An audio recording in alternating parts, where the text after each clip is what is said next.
Council to order. Please join me in the council prayer. Dear God, today as the session opens, we pray that your presence will be before us and everyone who serves in the decision-making process of our city. We pray for direction which will lead our city to be strong and unified. May we continue the legacy of our founders. May we be granted this day the wisdom to make decisions which will be for the good of our city. We also pray for your special blessing on all those who are working to transform our city and make it a better place to live and work. Amen. Let's honor America. I pledge allegiance to the flag of the United States of America and to the republic for which it stands, one nation, under God, indivisible, liberty and justice for all. Clerk, please call the roll. Councilor Elliott. Here. Councilor Martin. Here. Councilor Mendonça. Here. Councilor Mercia. Here. Mayor Milanazzo. Here. Councilor Murphy. Here. Councilor Broderick. Here. Councilor Caulfield. Here. Councilor Dakota. Here. 9 present. Thank you. The chair recognizes Councilor Rita Mercia. Thank you, Mr. Mayor. I'd like to offer a moment of silence in darkened chamber for John Simon Sr., husband of 45 years to the late Janice Simon, who passed away in 2004. Devout to the Orthodox faith, he was a member of St. George Antiochian Orthodox Church in Lowell. John graduated from Lowell High School in 1951 and attended Lowell Tech Institute. He served in the United States Army, stationed in Paris for 2 years. He was a past president of Callery Park Baseball League, where he coached and umpired for many years. Prior to his retirement, John was employed in the engineering department with Raytheon in Lowell for over 33 years. John is survived by his 2 daughters, Deborah and Mary Ellen, and his 3 sons, George, John Jr., and Eric, a sister, Florence Beatty, and a brother, Fred Simon, and 10 grandchildren. We offer our sincere sympathy, and he will be truly missed. And if you will allow me one more, I'd like to offer a moment of silence in darkened chamber as well for John Ty Jr., husband of the late Bridget Ty, who died in 1981, leaving John to raise 5 sons on his own. And I might add that he did an outstanding job. John was a graduate of the Sacred Heart Grammar School and Keith Academy. John was a United States Navy veteran and a member of the Seabees Construction Battalion. For 20 years, John was employed as a bricklayer and held membership in Local 3. He was also employed for 20 years as a superintendent of maintenance for the Lowell Housing Authority, and quite a gentleman he was. John was a charter member of the Friends of the Lowell High School. John was also the founding member and first president of the Ancient Order of Hibernians, Division 19, Lowell chapter. He was also a past member of the Knights of Columbus and was a 4th-degree knight. John is survived by his 5 sons, Michael, Daniel, Patrick, John, and Martin Ty. 17 grandchildren. We offer our sincere sympathy to the family, and he as well will be truly missed. Thank you, Mr. Mayor. Thank you, Councilor Mercia. Councilor Caulfield. Thank you very much, Mr. Mayor. I also would like to offer a moment of silence with darkened chambers for Robert J. Gavro, Sr., a loving and devoted husband, father, grandfather. Mr. Gavro was an outstanding musician who performed throughout New England with the Dick Madison Orchestra. As the lead trumpet player, he was also an accomplished pianist and a wonderful, wonderful person to be around, pillar of the Highlands community. May he rest in peace. Thank you, Councilor Caulfield. Would the chair permit me to offer 2 additional names from the chair? So Would my moved. colleagues permit me from the chair? Thank you. I have 2 that I'd like to offer a moment of silence in darkened chambers. The first is William McGee, Sr., a decorated Vietnam veteran. Mr. McGee, actually a lifelong resident of Lowell, is the father of Lisa Golden, who's a nurse health coordinator here for the city of Lowell, working in our health department. Mr. McGee, as I mentioned, was a decorated Vietnam War veteran. He leaves another daughter and a son, William E. McGee, Jr., also of Lowell. In addition, I'd like to offer the name of James Silk. James Silk, lifelong resident of Lowell, lived in the Pawtuckaville section. He actually was employed here in the Planning and Development Office, actually when it was the City Redevelopment Authority. He also worked for the Federal Emergency Management Agency.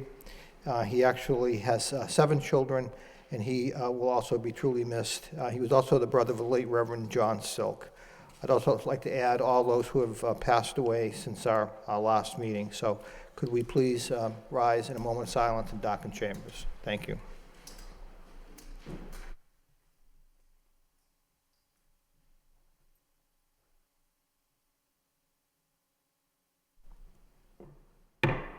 Thank you. May they rest in peace.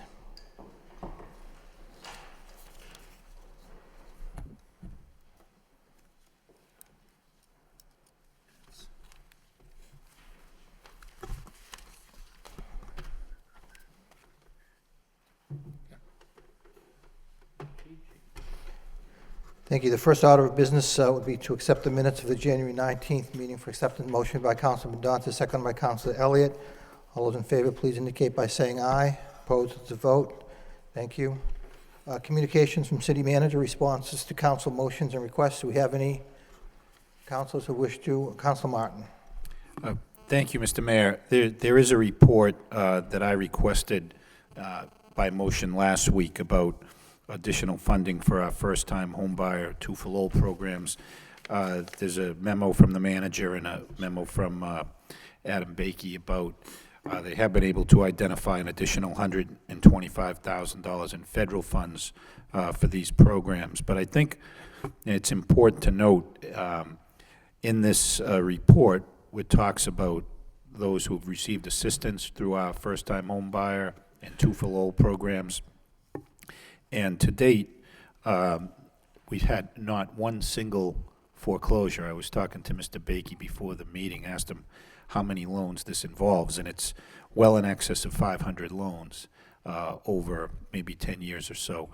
And to have that sort of record with not a single loan having gone into default or foreclosure is pretty remarkable in this climate.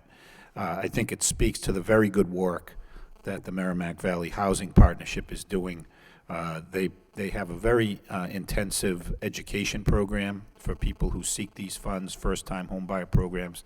Not everybody who makes it through their program buys a property, at least not right away. Some may determine they're not ready, but I think it's a testament to their good work that people that make it through that program are able to avoid the pitfalls and some of the scams that have been out there, and they're able to identify them and you know, do well by the government funds they receive. So there's one caveat: if people have refinanced and the city's been paid off its loan in full, we wouldn't know if that property was then subsequently foreclosed. But Mr. Bakey said even there they try to monitor the property addresses, and he's not aware of any. So to have, you know, over 500 homeowners be assisted, to have none of them gone bad, just speaks to the good work of many, many people in this city and the surrounding communities too.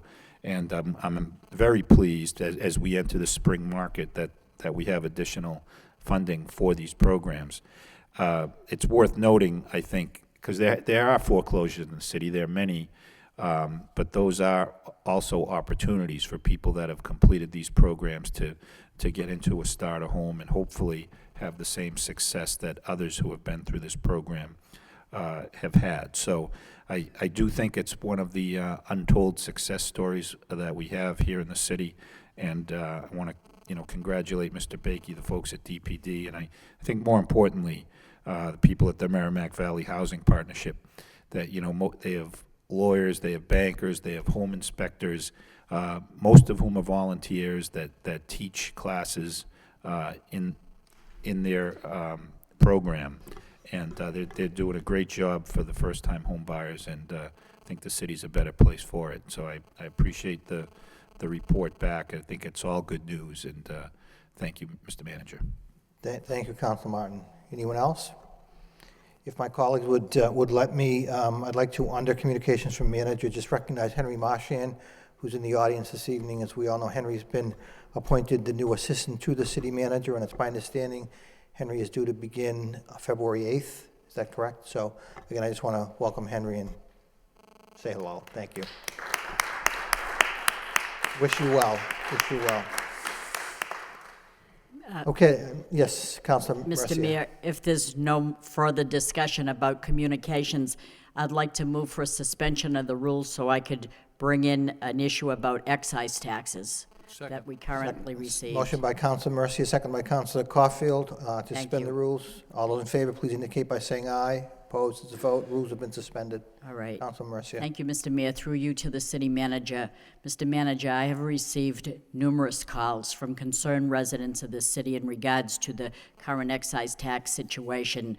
It is my understanding that excise taxes, the bills go out in late November, early December, and people are given like about a month to make payment.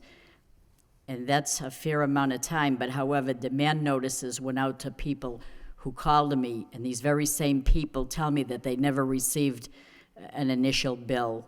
And I'm just asking for an explanation if you can, because I can't see how so many people can be wrong telling me the same thing.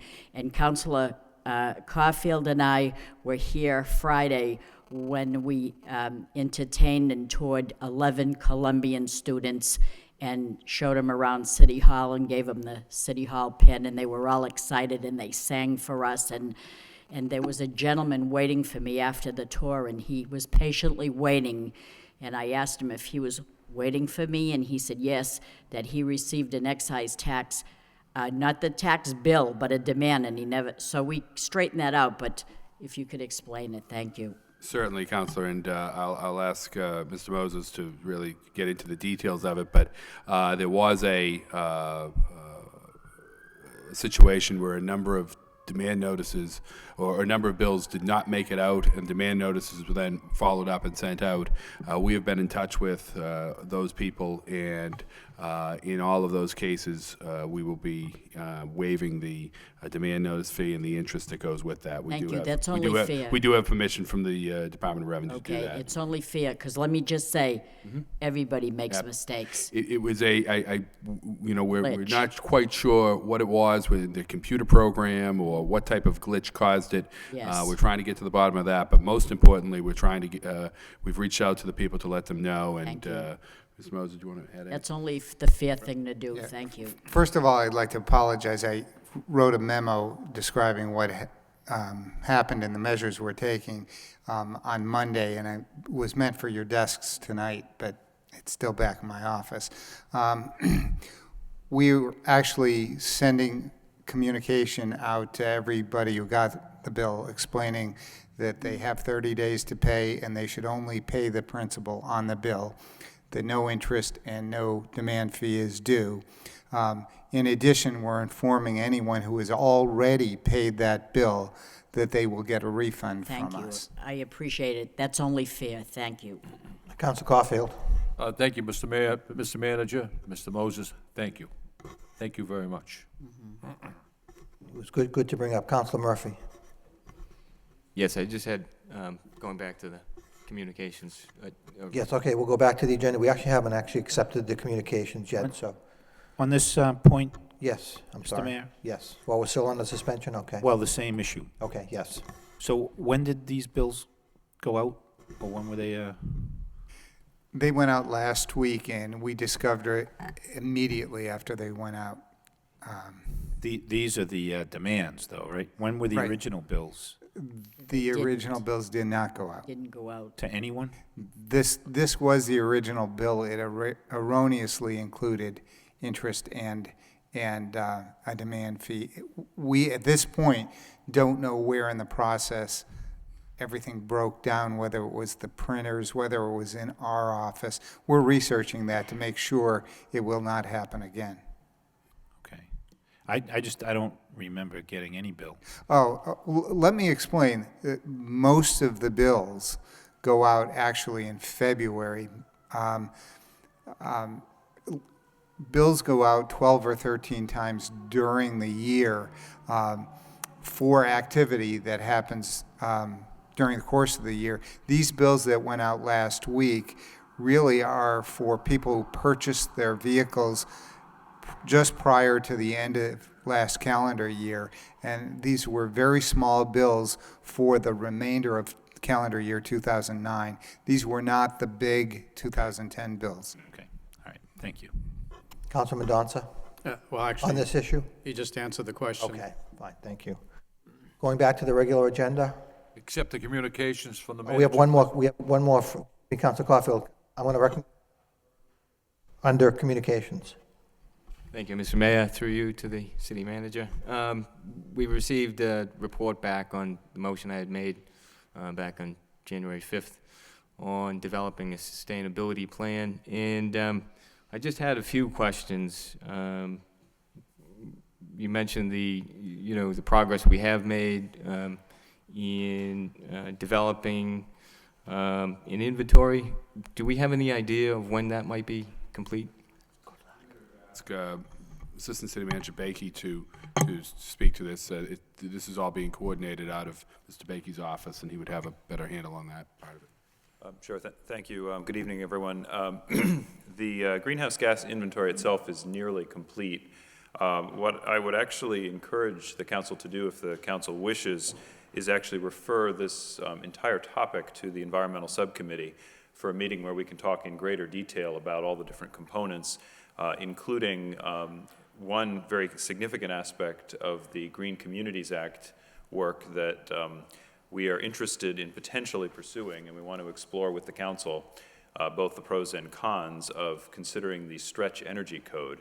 And we have some assistance, some technical assistance from a consulting firm hired by the state, and they're willing to give a presentation to members of the council or the subcommittee at the council's desire to discuss the stretch energy code and have a better understanding of what it may mean. It is the only criteria among 5 threshold criteria that the city won't meet readily and easily. If we do meet all 5, it's an opportunity to access up to $1 million a year in state funding to support climate change and energy reduction and greenhouse gas reduction initiatives for the city. So it's a very exciting opportunity, but we really do need to have the opportunity to discuss the stretch code in particular. And I think at the same subcommittee meeting, it would be appropriate to discuss really any of the other items related to sustainability that we've reported on here.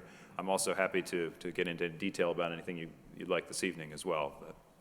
I just, I've spoken with Councilor Broderick and Councilor Martin, and I think we'll do that February 9th. Refer the report to the environmental subcommittee for February 9th. 5:30. 5:30. Yeah. Motion by Councilor Murphy, seconded by Councilor Broderick. But All in favor, please indicate by saying aye. It's a vote. Thank you. Councilor Murphy.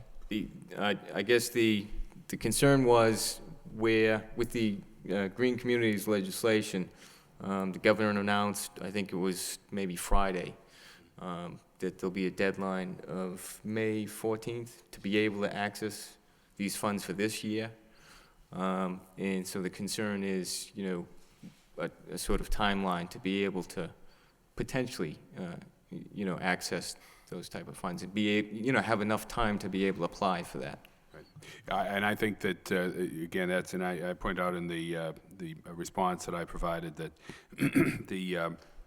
the idea of sitting down as quickly as possible with the environmental subcommittee to go over some of these issues, and particularly, looking at the stretch code and whether there is a willingness on the part of the council to do that.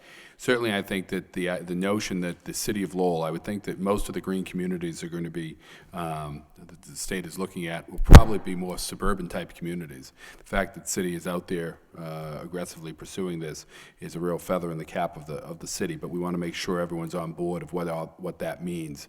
But certainly, we stand ready to do what needs to be done to access the money this year. So long now that we have all. The state has been rolling this out for some time now, coming out of Ian Bowles' office, Environmental Affairs, and as more meat has come out, we have a better sense of what needs to be done, and we, again, stand ready to make that happen if the council so chooses. Yeah, that's why I was asking about the timeline on, establishing that baseline so that we can then set the target, which is, the third piece of the criteria. Right. And then the other question was about, the fourth piece of the legislation, which requires that, where possible, where appropriate, that we be replacing the vehicles in our city fleet with more, efficient, Right. fuel-efficient vehicles. And, you know, I don't think that requires council approval, but, you know, is that something we're going to be?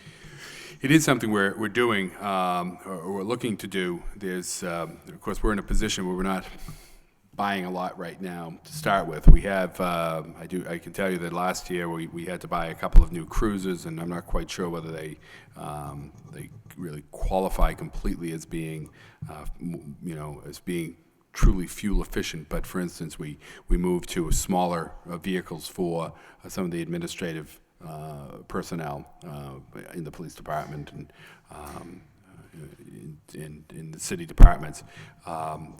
Again, we're not in a position where we're really buying much right now, but we've seen it happen in other communities across the Commonwealth, across the country, and we certainly would look to try to do that here as well. And, you know, we can go into more of that during Right. the subcommittee meeting. Yep. But thank you. Thank you. Councilor Elliott.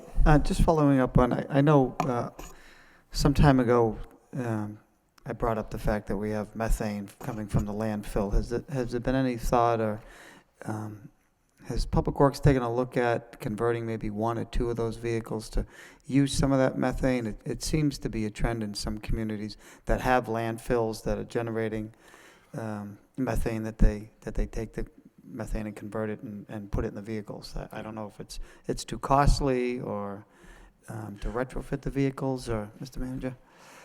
Council, we're under contract, and we have been for some time with the methane, that gets sold off, and electricity is generated by that, by a third party, and you know, we receive revenue from that, so we really don't have access to that methane.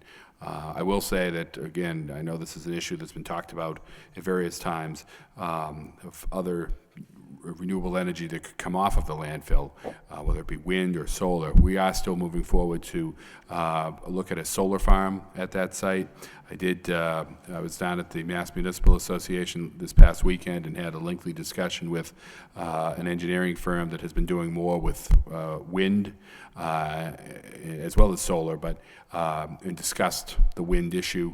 There are some issues or problems that they raise, but we are going to be in touch to have them see if what options are out there for that as well. But as far as the methane goes, that's all sold off, and it's used to produce electricity. About how much approximately do we generate from the landfill methane? Do you happen to know? I think it's about. No, I don't expect I think to in have terms it of tonight. revenue, I think it's about $15,000 or $20,000 is my recollection, but I'd need to Okay. check on that. If you, at some point, just curious how much we really generate. Yeah. Thank you. Thank you. Councilor Mendoza? Yes, and there's communication from the manager regarding Councilor Elliott's motion for the startup researching at UML. And I was just wondering if this was already referred to the, I forget the name, the Collegiate Affairs Subcommittee? Economic Or if we could do that? Okay. Or maybe it's a combination with the Economic Development, Right, I think that was the. both. Okay. Motion by Councilor Mendoza, seconded by Councilor Rita Mercier to send to the Collegiate Partnership Subcommittee and the Economic Development Subcommittee the report regarding new jobs created by the University of Massachusetts at Lowell. All those in favor of the motion, please signify by saying aye. Opposed, to the vote. Thank you. Motion to accept the motion, I'm sorry, Councilor Elliott. That's okay, thank you, Mayor. We did also receive a report from Cheryl Wright, the city auditor, on a year-to-date revenue expense reports. I'm wondering if I could refer that to the Finance Subcommittee the next time we meet. Just, I have a number of questions, and I'm sure my colleagues do as well, so. Okay. Motion by Councilor Elliott, seconded by Councilor Mendoza to refer that report from the auditor to the Finance Subcommittee. All those in favor, please indicate by saying aye. Opposed, to vote. Thank you. Accept the communication placed on file by Councilor Caulfield, seconded by Councilor Broderick. All those in favor, please indicate by saying aye. Opposed, to vote. A public hearing time. We do have one public hearing before us this evening. In City Council vote accepting the provisions of Section 18A of Chapter 32B of the Massachusetts General Laws regarding a Medicare extension plan. What I'd like to do is open the public hearing, and I'd like to seek a motion to recess for 2 weeks by Councilor Broderick, seconded by Councilor Elliott. It's my understanding, and I'll defer to the city manager, that the manager has been in discussions with some representatives from the union and would like a little bit more time to go through before we actually have the public hearing. Is that correct, Mr. Manager? Yes, Mr. Mayor, we did meet with the Insurance Advisory Committee. I believe when we presented this 2 weeks ago, or put it on the agenda, we indicated that we would be meeting with the Insurance Advisory Committee on the 26th, which we did today. We had a full presentation, which is now on your desks, that we made to the committee. Just so that we could answer any questions they had. We were certainly interested in, working with them. And they did request too, though, that we delay this hearing to give them a chance, since they were receiving it today, so that they'd have a chance to review that information, and then have the council take it up on the 2 weeks from today. So we have a motion that's been seconded. Council Caulfield. Mr. Mayor, don't we have to open up the public hearing to? We did open it. You We did? just- Yeah, we're not asking for proponents or I'm in opponents. favor of the 2-week Correct, delay. but- right. Okay. It has been open, it has been now recessed. Councilor Rita Mercer. Thank you, Mr. Mayor. We all received a communication from Keith Rudy, the Vice President of this Insurance Advisory Committee, and he asked for very interesting questions, and he needed to get some information. And I do speak on the radio every Monday afternoon to give a synopsis of the agenda, and I did state that as of Monday, as of yesterday, he hadn't received any information. But I want to state that there was this meeting this morning at 10 o'clock in the City Hall here, and they did receive a very good presentation brought forth by you. They are very satisfied, and I do thank you for this 2-week delay, because, and I want to just say that if this was adopting like Section 18 instead of 18A, we'd probably have a little bit of a problem here, but it seems on the whole to be relatively fair and understandable. So I want to thank you for this delay, because I think that it's only fair. And again, it's another matter of fairness, and you're doing that. So I want to say that, because I kind of said that really we should be giving people answers that they're asking for, and you're doing that. And so I'm happy about that. Thank you. Thank you. All those in favor, 2-week delay, please. And Mr. Councilor Mayor, I'd like Caulfield. to echo Councilor Rita Mercer's feelings.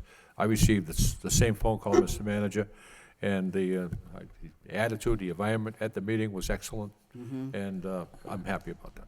Thank you. All those in favor of the 2-week delay, please signify by saying aye. Opposed, it's a vote. Thank you. Next item under the city manager's portion of the agenda. In City Council vote authorizing the city manager on behalf of the City of Lowell to accept a gift of $100 from the Greater Lowell Chamber of Commerce to be used for costs and expenses associated with the holiday reception at the Senior Center. Whereas the Greater Lowell Chamber of Commerce wishes to donate a gift of $100 to be used toward the holiday reception at the Senior Center. And whereas the City of Lowell desires to accept the gift of said $100 to be used toward the said holiday reception, now therefore be it voted that the city manager be, and he is hereby authorized in the name of the City of Lowell to accept a gift of $100 to be used for costs and expenses associated with the holiday reception that was held on December 13, 2009, at the Senior Center pursuant to Massachusetts General Laws, Chapter 44, Section 53A. Be it further voted that we, the members of the City Council of the City of Lowell, jointly and severally do hereby commend and officially extend the gratitude of the City of Lowell to the Greater Lowell Chamber of Commerce for the generosity displayed through their donation of the aforesaid funds to the City of Lowell. Second reading by title. In City Council vote authorizing the city manager on behalf of the City of Lowell to accept a gift of $100 from Greater Lowell Chamber of Commerce Incorporated to be used for costs and expenses associated with the holiday reception at the Senior Center. Any Move for discussion? approval. Move for approval by Council Caulfield, seconded by Council Broderick. Roll call. Counselor Elliott? Yes. Counselor Martin? Yes. Counselor Mendonça? Yes. Counselor Mercia? Yes. Mayor Milonazo? Yes. Counselor Murphy? Yes. Counselor Broderick? Yes. Counselor Caulfield? Yes. Counselor Dakota? Yes. 9 yeas. Subcommittee reports. Finance Subcommittee. Thank you, Councilor Mr. Mayor. Councilor Elliott. The Finance Subcommittee met prior to the City Council meeting to discuss property valuation methodology and a number of other issues that go into the property valuation process.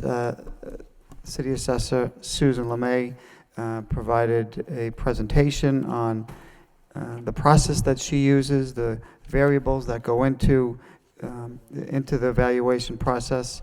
Mr. Moses also gave a breakdown as to a number of issues, including the percentages of increases throughout the city in the various classes. And it was, a quick recap, because I don't want to recount the entire meeting, but essentially, I think important notes is, for the people at home, is that the assessments that are used this year are based on not last year, but 2 years ago data. That would be January 1st of 2008 to December 31st of 2008. So, it's a frustrating process. It's the law. There's nothing that we can do about it. It doesn't make sense. But what the Board of Assessors does, and they're required to do on an annual basis, is to take what they call arm-length sales and try to adjust the values in those areas or neighborhoods where there are fluctuations. We did see, according to the report, a decrease in all categories, in all categories throughout the city. The largest decrease was in the three-family. There was also a significant reduction in commercial property valuation. So we had a discussion about the impact of the reduction in valuation versus a tax rate, and the impact that has on individual tax bills. And it's a confusing process, but the city assessors do the best that they can. There was a pretty good article in the newspaper last night about property valuation and why it is. It's really kind of arcane process, in my opinion, but it is what it is. There's not much we can do, which is what led us to the meeting tonight, is to let homeowners know that if you're not happy and you think that your property is overassessed, the filing deadline for an abatement is February 1st. The assessor's office did indicate that seniors and those individuals that need some help, they can. In the past, I think we've gone down to the senior center, but there didn't seem to be a lot of traffic. So Suleiman did indicate that anybody that does need some help, please go down to the assessor's office and they'll help fill out the application process. So that was a brief recap of the meeting. I thought it was a good meeting. There was a lot of information, Mr. Manager, that you and your staff presented. I thought it was concise and it was informative, and I hope the folks at home get a chance to take a look at it if they have some concerns. There was Mr. Faust did speak before the subcommittee, and he's looking to try to get the real estate or the commercial property community a little bit more involved in the process, because there was such a wide discrepancy in the percentage of tax burden in commercial properties throughout the city. So, Mr. Mayor, that's a report of progress of the meeting, and we'll be meeting again in the future. There was a motion by Councilor Broderick to have the manager, knowing that next year is a triennial revaluation of all the properties in the city, that the manager bring forward a report on how we can include the community, particularly the commercial property community, a little bit more involved, and to let residents know as well that what the process is going to be. Right. So, thank you, Mr. Mayor. Thank you, Councilor Elliott. Councilor Caulfield. Thank you very much, Mr. Mayor. It was a good meeting, and I thank the subcommittee for convening this meeting. It's very important to the taxpayers of the city. I also want to thank Richard Howe Jr. for giving or furnishing the council with a copy of foreclosures and issues regarding the Middlesex North Registry of Deeds. And almost next to the last page, the foreclosure deeds recorded per town per month in 2009 was 424. The city of Lowell owns 245 of those. The orders of notice recorded per town per month in 2009, which is different than the the first title I read, there's a total of 833 foreclosures. The city of Lowell owns 446 of those. And I talked to Tom Moses right after the meeting, and he's, well, it's not really negative because the banks always pay their taxes.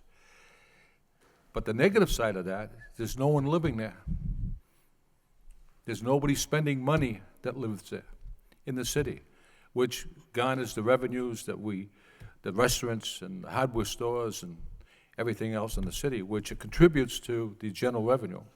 So it's a major issue, not only in this city, Mr. Mayor, as you well know, but throughout the state and the country. And not only is it a bad issue, but it's a bad issue for the people who first don't have a home to live in. And our neighborhood is affected by many, many homes that don't have any life any longer.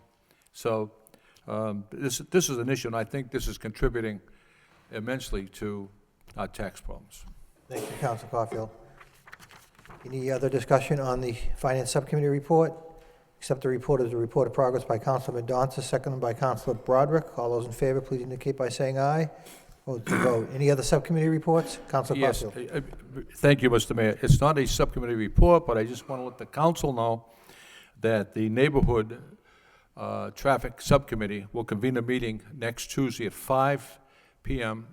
And it involves the 5 border neighborhoods that border the Hamilton Canal. It's a very important issue, and the manager's going to have the pertinent personnel here to make presentations and so forth. And Mr. Manager, could you make sure that representatives from each one of those neighborhoods are here?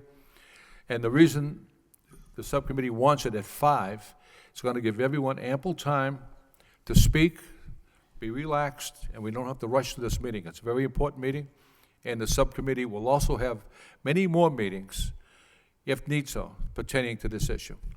Thank you. Thank you, Council Caulfield. So that's next Tuesday at 5 p.m. 5 p.m. Very And I good. believe all subcommittee meetings should be at 5 p.m. because you have them at 5:30, you're running into the council meetings, and sometimes you don't allow ample time for people to address its particular issues.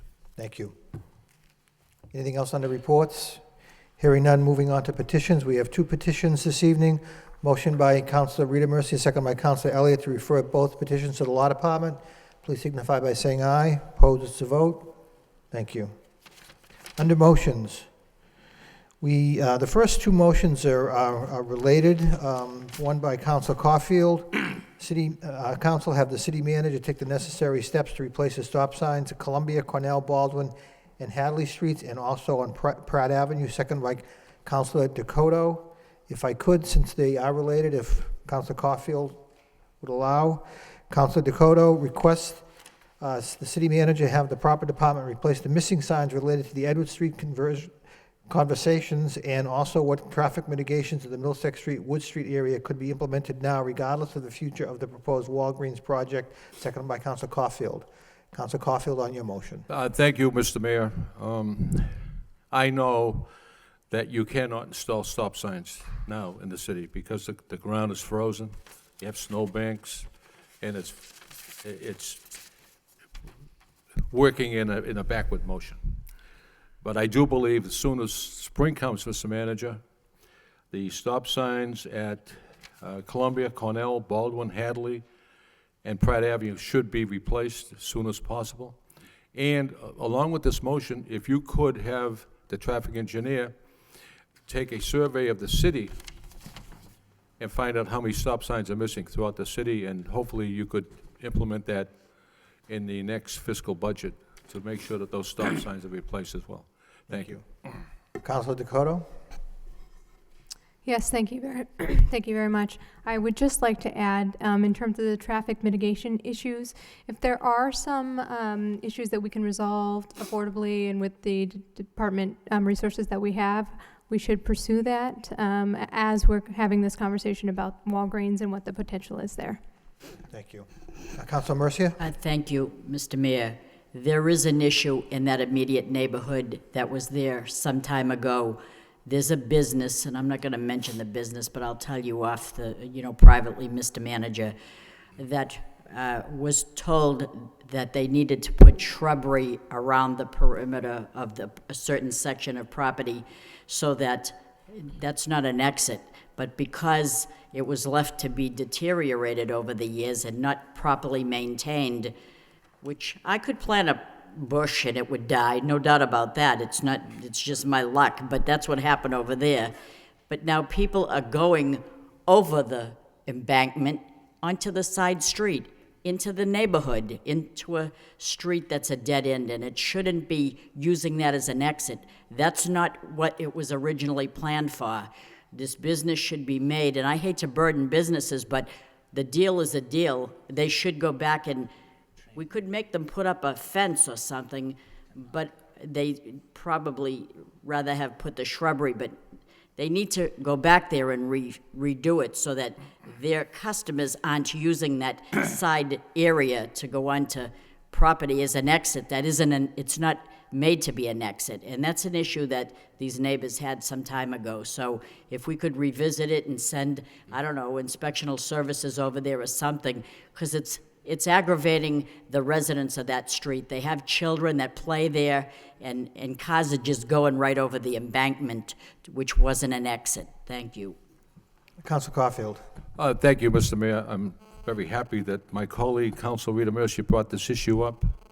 But I brought this issue up to the owner last October, and they have installed a fence. And no longer can traffic Oh, they have? go through it, yes. Well, I don't know if we're thinking about the same. We are? We're going to talk about this after, because I didn't see a fence there. They sell pizza and donuts. I don't know about pizza, but Thank you. Okay, any further discussion? All those in favor of Council Caulfield's motion, please indicate by saying aye. Opposed, to vote. All those in favor of Council Dakota's motion, indicate by saying aye. Opposed, it's a vote. Thank you. Next motion by Councilor Dakota. City Council requests the city manager, DPD, put together an official task force which includes Lower Highland stakeholders to create a neighborhood master plan whose planning runs in conjunction with Walgreens' planning process. Second by Councilor Murphy. Councilor Dakota. Thank you. Thank you very much, Mr. Mayor. This is an issue for me because I feel that perhaps some of the tension on this issue could have been avoided if there was a public process before the RFP was created, and it seems that perhaps there was not. But that there needs to be a conversation. Mr. Backey demonstrated that he would be willing to meet with any resident in the area who would be willing to speak about their concerns about this development as it moves forward. And there is a sense that many of the residents have thrown up their hands and feel like it's a done deal and we are not concerned with their issues. That is not true. So I would like to ask the city manager with Adam's assistant to create this task force specifically to address having a dialogue with the residents in the process so that all of the issues can be formally addressed with them. Secondly, we've done such a great job with the Hamilton Canal District, with the charrette process, and I would like to pursue the option of having that process done throughout the neighborhoods so that as economic development naturally happens, the residents are already on the same page and we can move forward a little more smoothly than this project potentially is going to. Thank you. Council Broderick and Council Caulfield. Thank you. I think it's a good motion to keep this type of issue on the front burner. I think that we can always update our code, but in this particular case, I think we did have an open public process prior to. We had some meetings going back a year and a half ago. And the difficulty I see here, and maybe this could be referred to the zoning subcommittee, is that this is what the master plan for the city included, was for this to be commercially zoned, commercial retail, in that this was the proper use. It came down to crunch time, and there's a difference, I think, in terms of how people see this being executed and not being able to get to the details before we take our vote anyway. But, you know, I have no problem revisiting this in all the neighborhoods. I think that it's good to consistently review these things. I know we did this, it might be three years ago now, where we redid some of the Chelmsford Street areas and some of these mixed use corridors, if you will, to try to coordinate between residential and commercial and retail and keep some type of mix for neighborhood stores and things like that, things of those natures, but also keep in mind traffic flow and the residents, you know, getting in and out, those particular issues. But obviously this was a tough vote for a lot of people, and but you know, we did have a process for this. I don't want the residents to go away thinking that, you know, that they didn't have an input here, that they didn't maybe like the results so far, but hopefully that's improved upon. But we did have several meetings and prior to it getting to us at this point. Thank you, Councilor Brennan. Councilor Caulfield, and I'll recognize the manager. Thank you, Mr. Mayor. I don't have a problem with the manager putting a task force together, but the people on that task force should be from Cornell Street, Columbia Street, Hadley Street, Princeton Boulevard, the condominiums across the street, the people who come down here and spoke against that project, Bob Maria, Brenda Maley, Diane Poole. They should be involved because they live in that neighborhood. And, Mr. Manager, whether I was at Dunkin' Donuts, Market Basket, at the gas pump, or throughout the city, the feedback I'm receiving from people who live not only in that neighborhood, but in the Highlands, Mr. Mayor, is you can't believe the feedback, and it's not good. So a task force probably would benefit the entire neighborhood, but the people who live in that neighborhood should be on that task force. Thank you. Chair recognizes Manager Lynch. If I may, just a couple of points on this. I think that there's some real value here to have an opportunity for, and I would agree with Councilor Caulfield, to have the people in that neighborhood have a chance to meet, to discuss their concerns. I do think that there have been a number of public opportunities before the council, and there'll be other opportunities for the planning board. There have been already, and there will be more to discuss the specifics of the Walgreens proposal. But I think a dialogue talking about issues of that neighborhood would be very helpful. Again, we may not be able to satisfy every single concern, but I think a dialogue with our DPD staff and others would be helpful to bring ideas forward and see what we could come up with. We do have a citywide master plan. We also have a number of neighborhood master plans. I think we have half a dozen to 8 master plans for different neighborhoods. We just completed one for the Lower Highlands neighborhood, working with the MIT students, and we've done it in other areas. I do think there's some opportunities in this area, perhaps in conjunction with the dialogue that we have with the neighbors, to look at that and to discuss some ideas. And I think that would certainly be, and I should point out too that in this corridor, we've been working with the state and the Northern Middlesex Council of Governments on some planning initiatives in that area. Really, we have problems with the bridge itself, but we have issues right on Wood Street that go then extend all the way up to through Chelmsford to Drum Hill, the Drum Hill Rotary, and what should be done along that entire corridor. But certainly in that general area, I think there'd be value in putting together some ideas of what people are looking for. I do wonder whether a task force is really the right way to go. I think perhaps what might be more useful, at least initially, is more of a neighborhood dialogue. Have city officials from the administration meet somewhere and discuss, perhaps here at City Hall, perhaps closer to the residents out there, to give them an opportunity to voice their concerns and have the city administration discuss those and come up with some potential solutions, and you know, with or without the Walgreens proposal or moving forward, but really looking in the future what needs to be done out there. So I might, if I could make that suggestion as a first step, which then might spin into a task force down the road that includes people from that neighborhood and other people as well.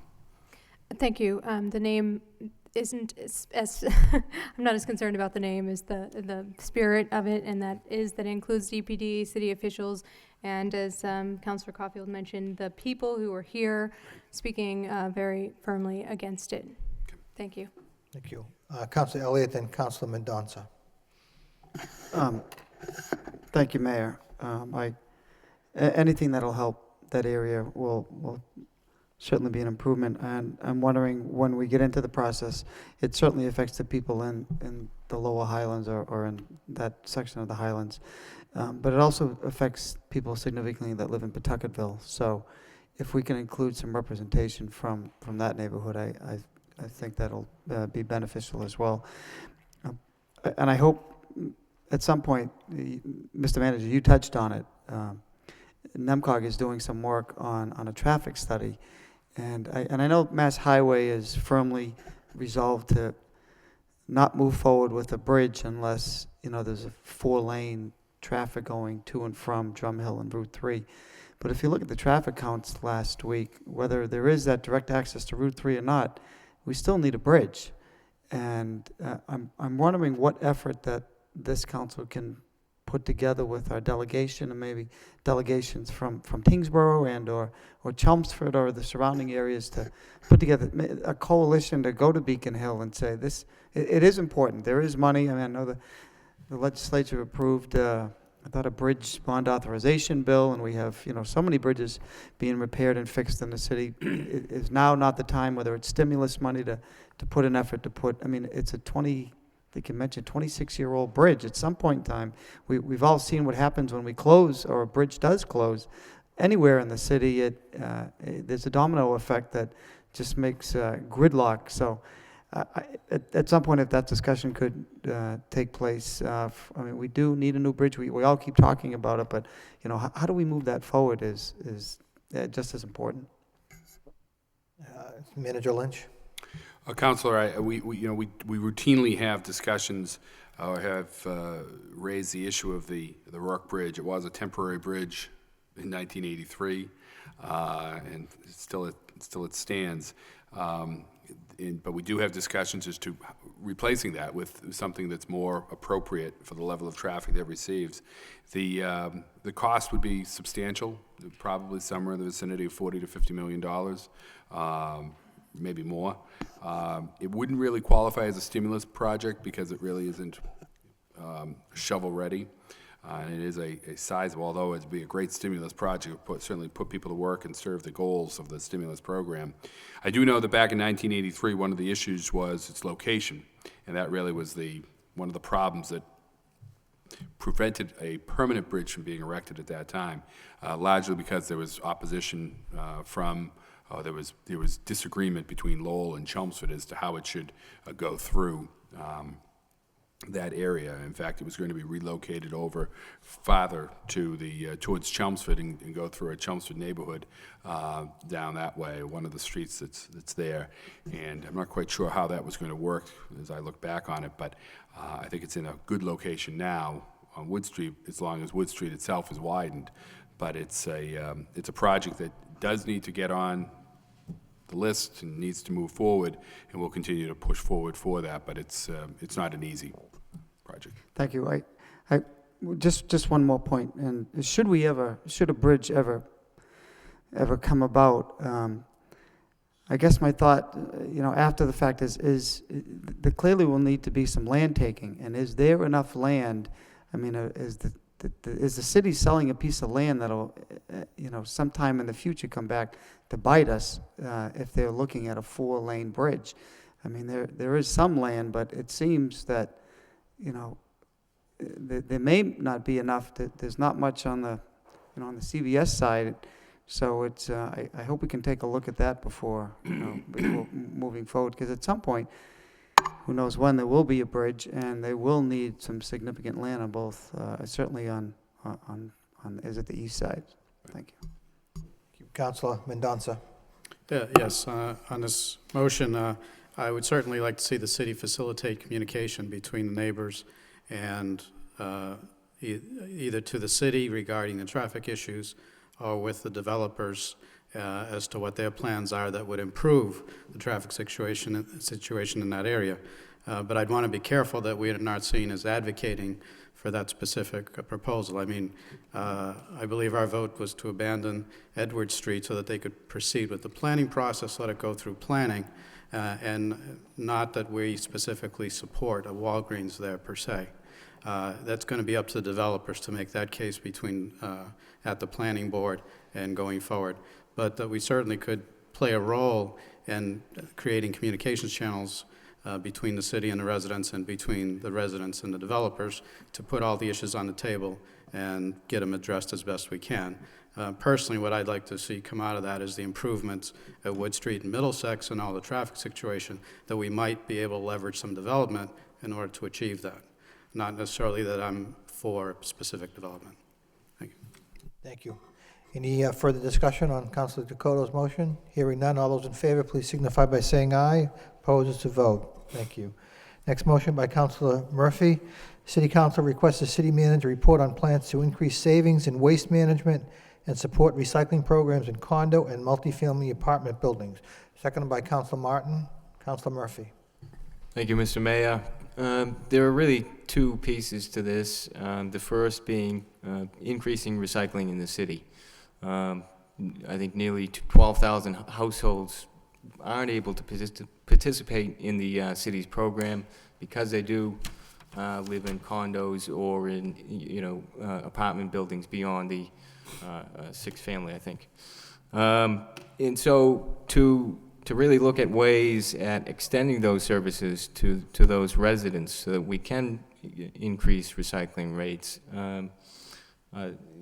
Mr. Green, chairman of the Green Building Commission and a member of the Recycling Advisory Committee, is here tonight, and he has worked with our own Mr. Wellenstein to be able to put together programs for the private associations, a pilot program that was able to, in fact, move to recycling by using initial fees of, I think, $3 that were able to be phased out because of the savings that recycling created. And I think that we need to look at ways to, encourage that. Perhaps ordinances that require, recycling when you have the presence of a dumpster, or less punitively requiring that, or waiving or reducing the permitting fees for having a dumpster, if you also have, in conjunction with that, containers for recycling. But I think there are a number of ways that you can look at it to be able to increase recycling, not just in those particular sectors, though I think it is important because you are, in effect, I think, subsidizing, the program for the rest of the residents because you're drawing from the general fund to meet the difference there. So I think, that is a priority, but to further increase recycling rates among the people who already qualify for that. The second piece of it is really the fiscal sustainability of this program, and because there is a cost there, I think. It's a difficult situation to be able to do logistically and financially. So to be able to make this program more sustainable, to find ways of further reducing our waste, maybe it's something in the form of opening smaller containers up to a wider number of people beyond senior citizens. Maybe it's something to I think that there are quite a number of ways that you can do that. Certainly the enforcement that was brought up last week will help in closing the gaps that exist there already.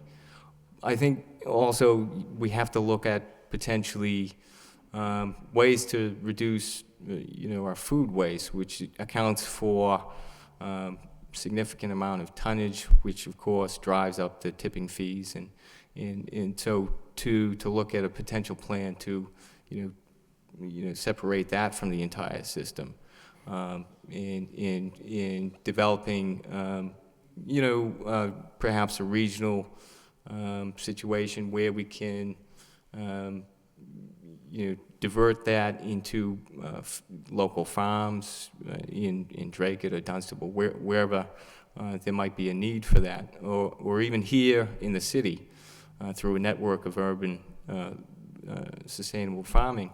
But I think there is quite a bit to do, and certainly with the anniversary of Independence Day coming up, that maybe we could set up a committee meeting with Gunther and also the Recycling Advisory Committee in trying to develop, not only setting out what's been done over the last year, what's being developed, but also some goals for this coming year. Mr. Manager? I think that there's a number of great ideas, Councilor, that you've raised here at this motion. Obviously, there are some logistical issues with some of them, but I don't think they're insurmountable. I think we need to find ways to work through those. I do think that I agree entirely that there's still plenty of savings that can be made in our waste program. We did very well last year. It was a first step in putting the automated system in place that limits how much trash people can put out, that really pushes them to recycle. I think we need to step that up. There may be some, the idea of using smaller barrels. I think there are some people that would be more than happy to use smaller barrels. There may need to be some type of price differential that we do, where the larger barrels become more expensive and the smaller barrels become less expensive, and we really encourage people more and more to use recycling. There are a number of different ideas that I think we can pursue as we take the next step, and certainly I'd welcome the chance to do some work on this with the staff, and then bring it back to a meeting of the subcommittee and probably the environmental subcommittee, and working with the Solid Waste Advisory Committee. Councilor Caulfield. Thank you, Mr. Mayor. Just on the motion, it's a good motion, Councilor. But I, for one, along with my colleagues, are extremely happy with the new system that we have. The city is cleaner. We have increased our recycling from 7% to approximately 23%.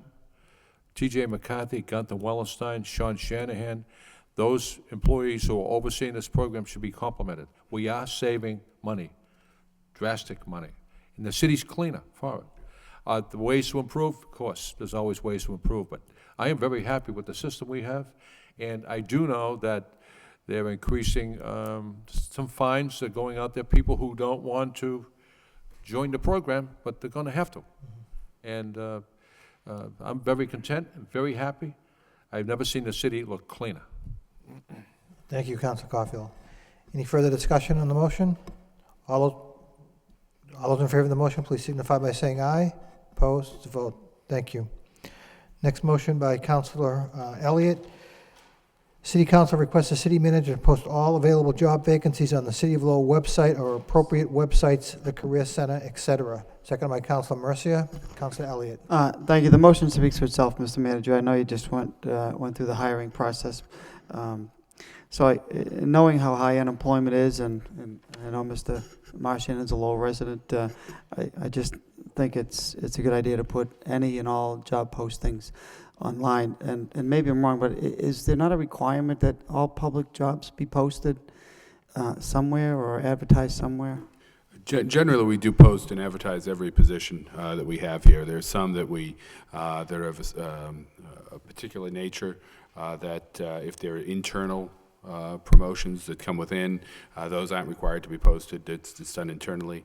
There are also positions like the one you just mentioned that are unique in the attributes that that's a position that's never been posted at any time by any manager that I'm aware of, and going back and looking at the history. And there are a couple of other key department head positions like that. But generally speaking, we post everything, we advertise everything, and we do a extensive search for every position that we have. I'm not sure what the other postings have ever done, but I do know that we all try to move towards more open and more transparent government, and I'm not sure why any internal postings aren't posted, but I do think it's good. I think we should give everybody an opportunity to know what positions are out there, and give everyone in the city a chance to, to apply, whether they get it or not, whether they're qualified or not. That's up to the, to the managers. But I just thought it was a good idea to put any and all jobs that the city has on our website. Thank you. Any additional discussion? Hearing none, all those in favor of the motion signify by saying aye. Opposed, it's a vote. It's my understanding the next motion, Councilor Elliott, has been withdrawn. No, I did withdraw the motion. It was regarding a discussion on local aid that we got some information last week, but the governor is supposed to release his budget Wednesday, so it's probably more appropriate to discuss it at a later time to see exactly what the details are. Okay.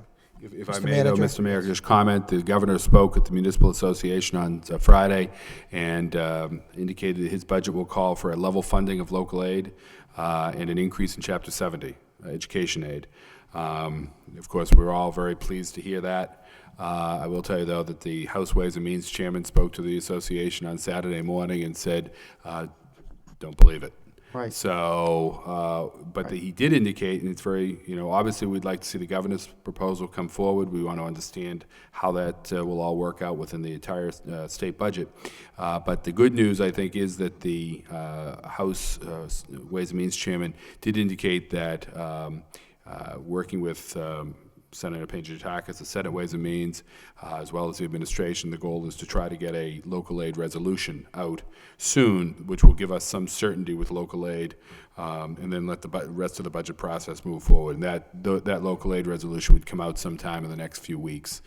So we should have a little bit more detail, I would hope, by probably late February, early March. Good.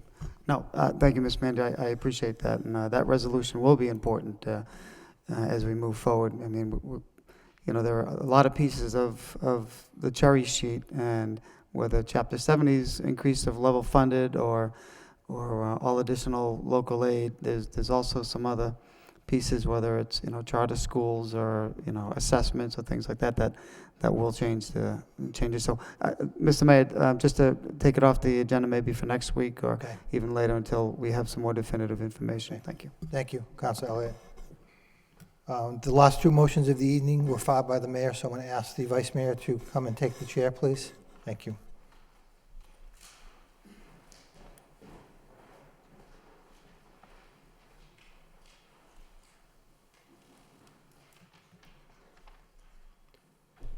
The next motion is a motion by Mayor Milanazzo.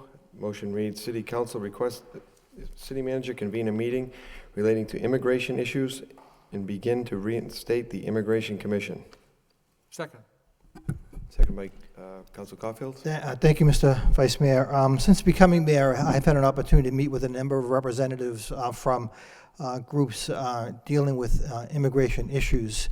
And as a result of that, I filed this motion requesting that the city manager convene a meeting with the stakeholders. I met with people from UTEC, from One Lowell, from other agencies, and they actually provided me with a report that was just released from the governor's office, Massachusetts New Americans Agenda, and the Governor's Advisory Council for Refugees and Immigrants have come up with a number of proposals, and within 90 days, they hope to come up with a list of recommendations moving forward. What was interesting in the summary of the governor's report is that 14% of the state's population and an even larger portion of the Massachusetts workforce are new immigrants to the state. And obviously Lowell has been known as a welcoming city for a number of decades, and I think that we'd like to continue that and to really put in place the Immigration Commission again. It's my understanding hasn't met in some time, and to deal with issues that new arrivals are now facing, be it housing, education. I'm looking at doing something on the school department side, working with the superintendent to deal with issues of new arrivals within our school system. So again, I think from a standpoint of just getting the Immigration Commission back activated, I'd like to begin by having the manager convene a meeting with the stakeholders that I've actually met with, and then from there, maybe create a new arrivals subcommittee or an immigration subcommittee of the council, maybe a joint subcommittee between the council and the school committee, just to make sure that these issues going forward, in light of the fact that the governor now has set this new American agenda, has brought it forward, I think that's something that the city should be proactive and continue to move forward. So that is the essence of the motion, Mr. Vice Chairman. Thank you. Anybody want to speak on it? All those in favor? Any opposed? Thank you. Motion passes. Next motion is motion by Mayor Milanazzo. City Council requests the city manager have the solicitor update the council on the responsible employee ordinance. I'll second that motion. Seconded by Council Caulfield. Thank you, Mr. Vice Mayor. I've actually brought this forward a few times, and in the last couple of years, other communities such as Springfield and Somerville and Worcester have come forward with responsible employee ordinances, employer ordinances, excuse me. And as we all know, this is something that is being supported by local labor unions, and in my opinion, labor unions over the past few decades have really become the middle class in our society. And I'm hoping that because we have so much economic development going on here, Lowell has been in the forefront of revitalization efforts. I'd like to see the city, again, through its law department, revisit the whole issue of a responsible employer ordinance. I think it's important from the standpoint of making sure that our residents get paid. Number one, our residents are working on our own projects, that they get paid a fair union wage or Davis-Bacon wage, that they get the they get the health and medical insurance that they deserve when they're working on projects like this. So I think it's something that if other communities like Worcester and Springfield and Somerville and others are doing, why not Lowell? So I think that I'd like the city, through the solicitor's office, to look at this again to try to come up with a responsible ordinance that will really meet the needs of people that live in Lowell, and hopefully will work on some of the projects that we've all supported as a council. Thank you, Mr. Vice Mayor. Okay. Council Caulfield? Thank you, Mr. Mayor. I'd like to refer this motion to the solicitor and have the solicitor come back with a finding and a report to the full council. I'll second that. I'll second. Any other discussion?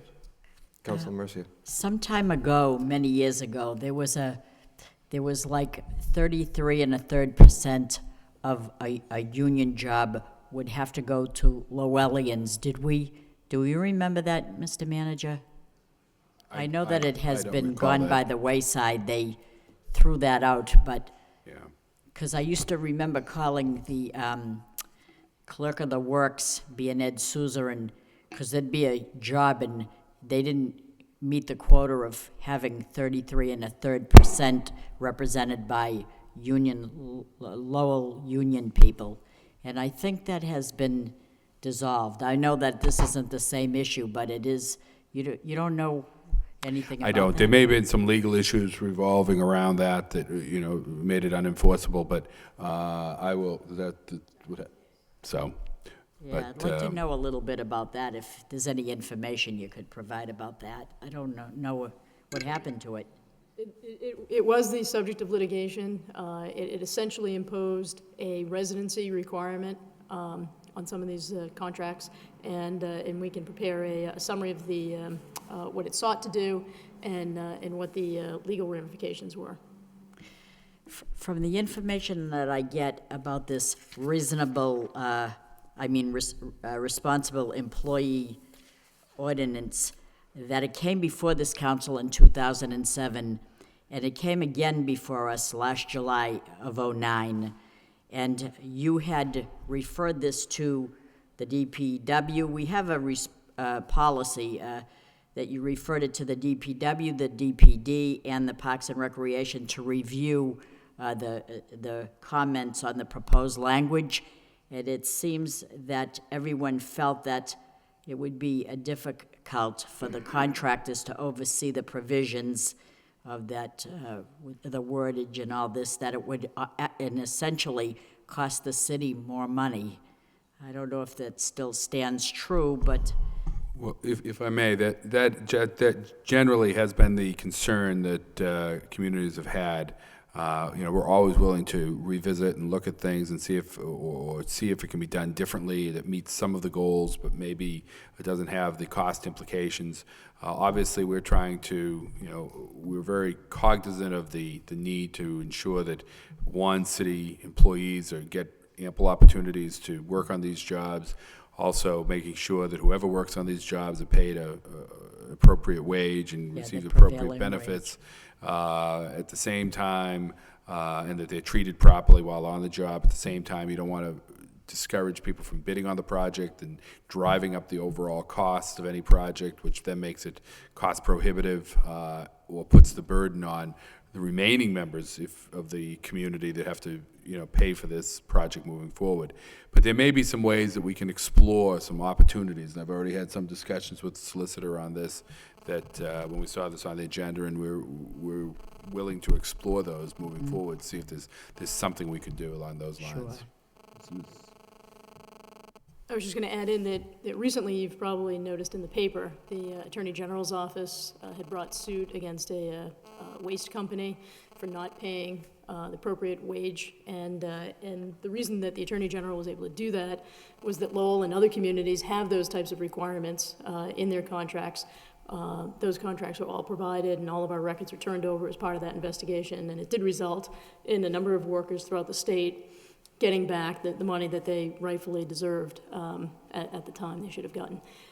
As the manager had mentioned, this is something that we'd continue to look at on an ongoing basis and to explore different alternatives to try to meet those types of goals while balancing aspects that the manager mentioned. thank you. Any other discussion? All those in favor? Any Aye. opposed? Thank you. Motion passes. Motion to adjourn. Motion to adjourn by Council Elliott, seconded by Council Caulfield. Thank you, Mr. Mayor. Thank you. That was easy.